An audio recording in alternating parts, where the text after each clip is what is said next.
Hey friends, it's your pal SVH coming at you with a bowl of Saki for yesterday, because yesterday I thought it was today. I had the dates wrong, got it all mixed up, and I did the one for the 15th yesterday. But ironically, I needed it yesterday. It really spoke to my heart. It really spoke to me, as you heard in the bowl of Saki when I did it. And I think it was just meant for me to read that one a day early. So that's just sometimes how it works on the spiritual path. So today's bowl of Saki for yesterday, September 14th, is: devotion to a spiritual teacher is not for the sake of the teacher, it is for God.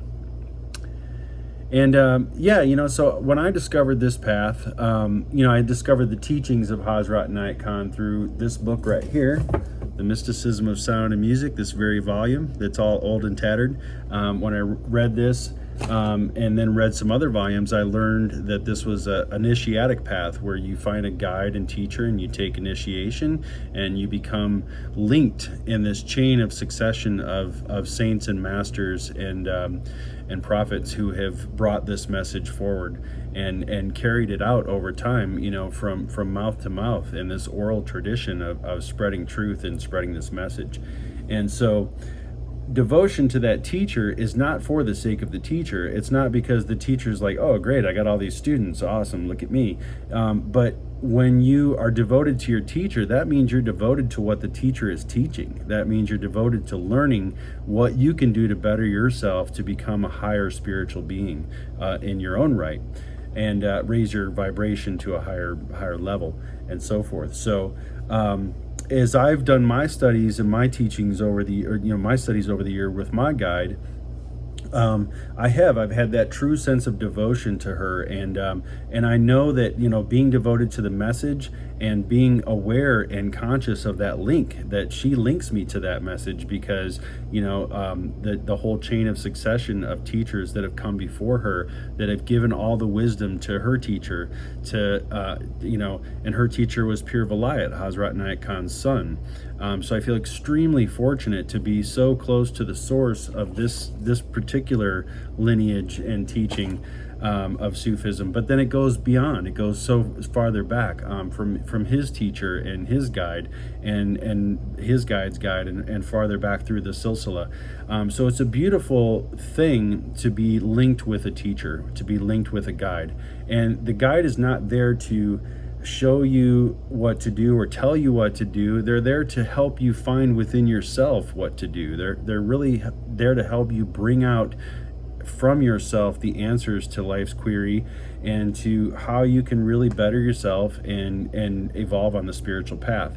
And yes, there's a lot of experience that comes with that, and then there's also things that just practices and things that you do to evolve the nature and of your character, to really build your metal, so to speak, and to really get you to where you are linked in that chain. You feel that link, and you are a strong link in that chain yourself, because you carry your devotion to that teaching.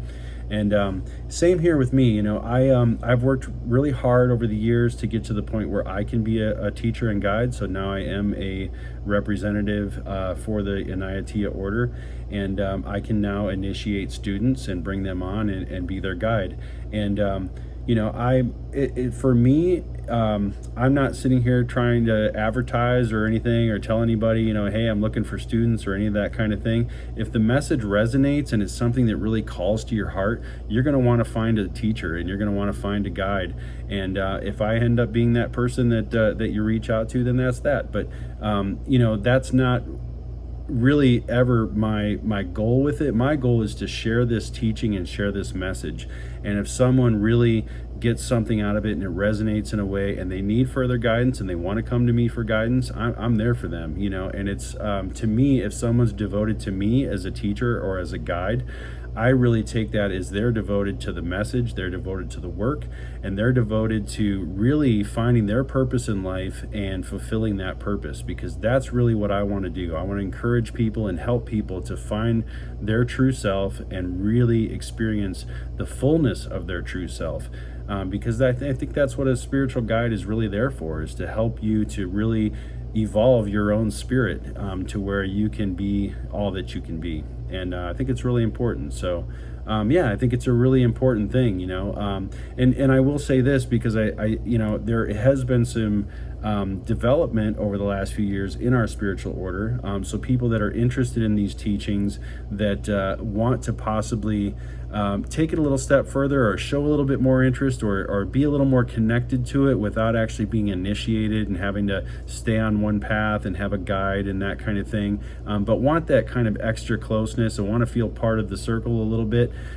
We have this new initiation called Ashik, and an Ashik is a friend of the path, or an inquirer on the path, or someone that wants to really kind of dive in and study some more, but not necessarily go full in and be a murid or a Sufi student and learn these practices and everything else. But we welcome and open anyone, welcome with open arms anyone, and anyone is open to inquiring about becoming an ashik, and we can give that blessing, and that's all it is a blessing, and we bless you in your path and what you're doing, and let you know that you're part of our kinship and friendship circle, and that we're here to help you, and you know, just to add a little, not guide you, but to be more of a support and a brother or sister on the path type of thing. So yeah, if that's appealing or of interest to anybody, that is also something that we offer in the Inayat Sufi order. So I have rambled on enough, but I just wanted to say a few things about it. I think it's a beautiful lesson, and I tell you, it's hard to go really far on the spiritual path without a guide, and I learned a lot and I studied a lot over the years, but when I found my guide, man, what a change it has made in my life. And she feeds me, and she feeds me when I'm not even in the room. There's so many times that I experience her presence and her guidance, and I feel her voice and her comfort coming at times that I need it, and it's there. And times when I don't expect it, sometimes it's like I hear a little voice, or I get a little nudge, and it reminds me that she's encouraging me and helping me along the path. So eternally grateful to you, Tasneem. I just can't thank you enough for all that you've done, and it's an honor to be trying our best to get our circle alive and running here in California again, in Los Angeles. So thank you for entrusting me with the message, and I look forward to doing more in your service, and thank you. So have a great day, my friends. I love and appreciate you all. If you got anything out of this, please share it with a friend. Let them know that there's this guy with a crazy dreadlock unicorn hair thing going on that's talking about this crazy Sufi stuff, and you kind of dig it, and they might dig it too. So that would be great. I would appreciate it. If you're on YouTube, make sure you hit the like and subscribe button, hit the notification bell so you know when we pop up another video, and I'll be back at you tomorrow with another bowl of Saki, hopefully for the 16th. I think I'll get it right.